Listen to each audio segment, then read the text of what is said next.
Hey everybody, I'm Scott with Starkey Family Fixing Rigging Up. If you haven't already, go ahead and hit that like and subscribe button and make sure you got your notifications turned on. That way you get notified when I put out my next video. Now, nothing is broken today. What we're actually going to do is we're going to do an upgrade. If your truck doesn't already have an option switch where you can turn on and off your engine fan whenever you feel like it, would you like to?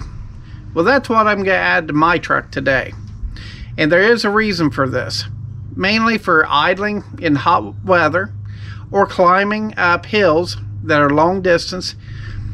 It would be a lot nicer if I could flip my engine fan on at the bottom of the hill and not have it kick on and off, climbing up a hill. And you know, if you're in a hot region where you're idling, it would be nice to have your engine fan on the whole entire time to keep your engine as cool as you are inside the truck. So let's get to it. Now, as you see, I've already got my dashboard torn apart. The reason why I'm not going to show how to take it, unscrew everything, then put it back together, is I'm planning on doing a video of rebuilding my dashboard with new parts. So we're going to save that for that particular video. What we are going to do today is we are going to cut a hole right here, and I picked up a switch that we're going to use, and we're going to stick it in that place right there. And then you see this right here, this is 14 gauge wire, and basically I have slid it down the bottom here, down by the clutch pedal. Yes, my truck is an automatic, but it has a clutch. I drilled a hole, and we took that wiring, sent it down the dash, out to the firewall. Here's the wiring, and it's coming out right here. Here is a plug harness that I got off Amazon, and I will share the link. But what we're going to do is we're going to take this solenoid, and this actually controls the engine fan. It shuts off the air pressure and turns it on. What we're going to do is we're not going to cut into the factory harness, but we're going to take this that I got off Amazon, plug it into here as a short extension, and then what we're going to do is we're going to chop into one of these wires here, and then wire this 14 gauge wire in that I bought. One of my friends actually owns a car audio shop. So this is just really good flexible copper wire. I prefer to use 100% copper, and because it has less problems to it. And I wanted something that was nice and flexible and durable. So that's what I would suggest for you to do, is go down to a car audio shop and buy some of your wiring. But anyways, what we're going to do is I'm going to measure this out, draw a square, and then I have this tool here, and we are going to cut a hole into the dash. Now, you can buy any switch that you want to. This one here has some color options, so basically it lights up, and I can put any color in there that I want if I want to run that. And I may not. It's not really a big deal for me. So the first thing that we need to do on here is to measure how wide this is and how tall it is. So this is 1 3/4 inches wide, and it's 1 inch and almost 3/8 long. So I want to try to blend this in with the other switches. It's not a factory switch or anything, but you have a gap in between each one of these switches here. So we're actually going to bring that over and then mark it out. So I took the card that came on the back, which also has the instructions on it, and put some black tape over top of it. And basically all I did was, I'm going to use this to trace with. We're just taking the tape measure, measuring the distance from this switch over evenly. So you want to do top and bottom. So I've got that on there. So we are just going to mark it with an ink pen. And it doesn't matter if it goes over or anything like that. You just want to have it in there real good, because you can always wipe this stuff off. Now keep in mind, if your dash is dark like mine, it's going to be a little bit hard to see it. What we're doing is here, you don't want to measure from the top of the switch. You want to measure from the bottom of the switch, because you're going to have this little bit of a cover overlapping what you actually do. So this is about 1.75 inches. So what we're going to do is go off the first line that you made, come over 1.75 inches, and then you're going to take your ink pen and you're going to come here with this card, do the same thing. Now my switch isn't quite as tall as these other ones. It's a little bit shorter, so you can actually measure out the length and divide it up and calculate it, or you can just put it up there with your thumb and say, hey, that looks good, and mark it.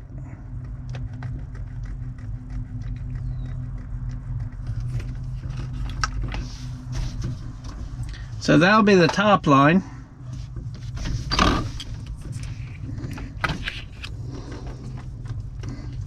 Then we'll just take this tape card back off here.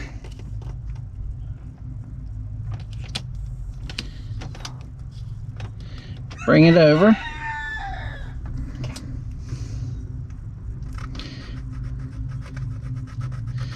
Mark it.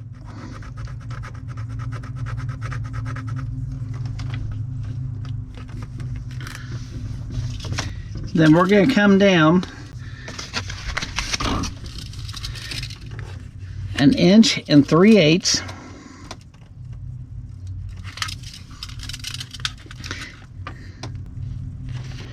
And we have it.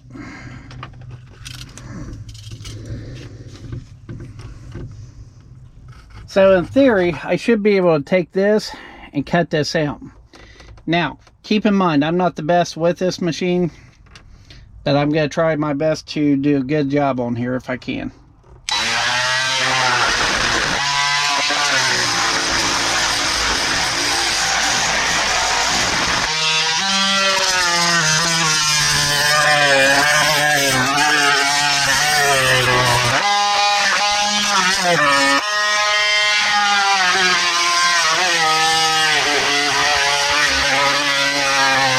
Well, don't believe everything you see. It's rated for wood and metal. This right here is just aluminum. So this is going to take a little bit more time. And yes, this is Craftsman. So I guess you get what you pay for.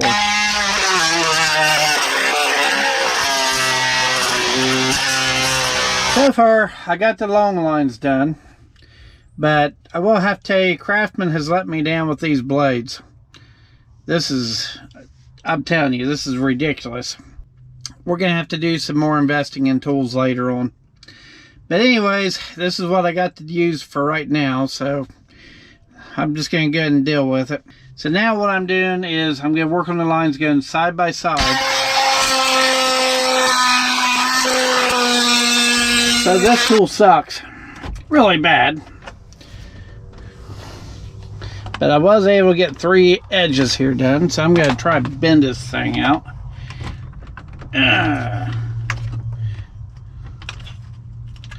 There we go. So now I need to go through and smooth that out. So we got the hole made finally and filed down. Now I got some wires I got to strip here.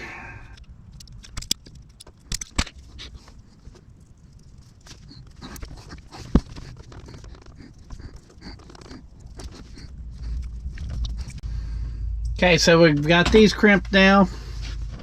So it's now time to go outside. Now here's the harness I got off of Amazon. Now it does not matter which one of these wires I actually chop into.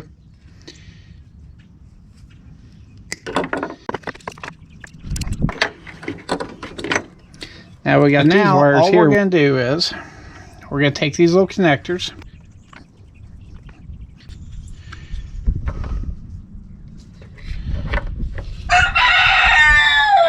Yeah, I hear you guys. That would be my roosters. Rooster.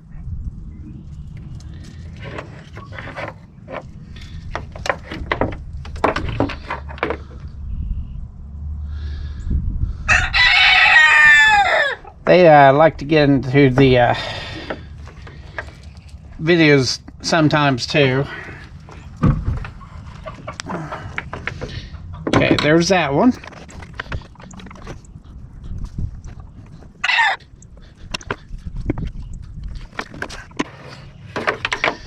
So we will chop this about the same length, which is just a little bit shorter here.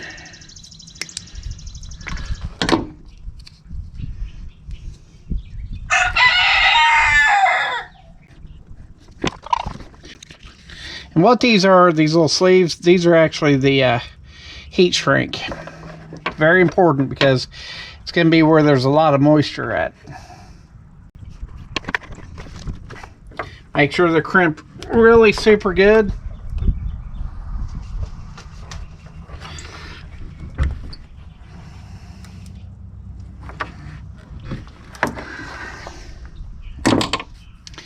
And now we need to heat them up real quick.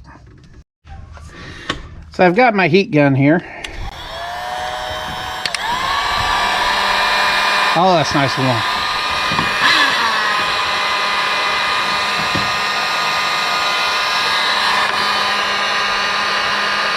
All we're going to do is we're going to heat these things up. You can see these connectors shrinking down. No, this is not a hair dryer. Although it looks like one, don't it? One down. I'm not saying I don't use like lighters and stuff to do the same thing. What I can say is this does everything a lot better. So now let's go ahead and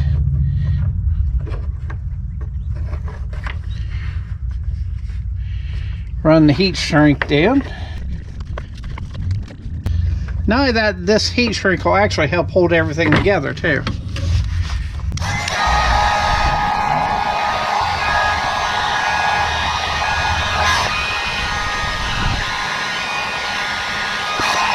Make sure the ends are sealed up really good from the heat.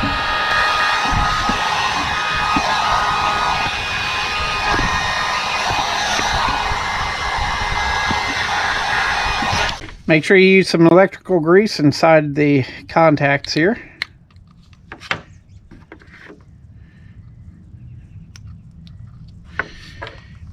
I'm going to do the ones up here on top also at the solenoid. So I taped these areas up right here where we had everything, and it's a good idea that way if there's any type of pull or anything like that, or heat or whatever, nothing can really come apart. Right here at the solenoid, we plug one end on the harness coming in, and right here's the solenoid. Now we're going to plug that in, and I will tidy that up a little bit better, but for right now I just want to show you how to do this. So with this hole being here, the last thing that we want to happen is we don't want any fumes or anything like that coming back inside the truck.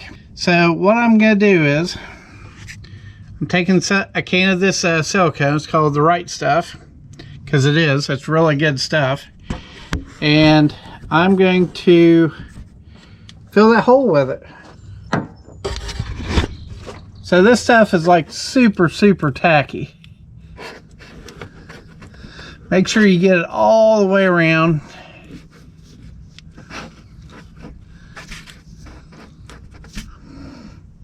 And that right there will seal the hole up.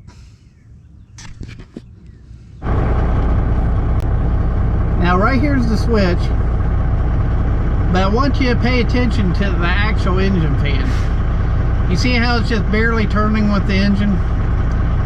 Well, it's not actually engaged, it's just rolling around. It's not cooling your engine down one bit at all. Now, let's say you're climbing a hill. Now your fan is actually engaged.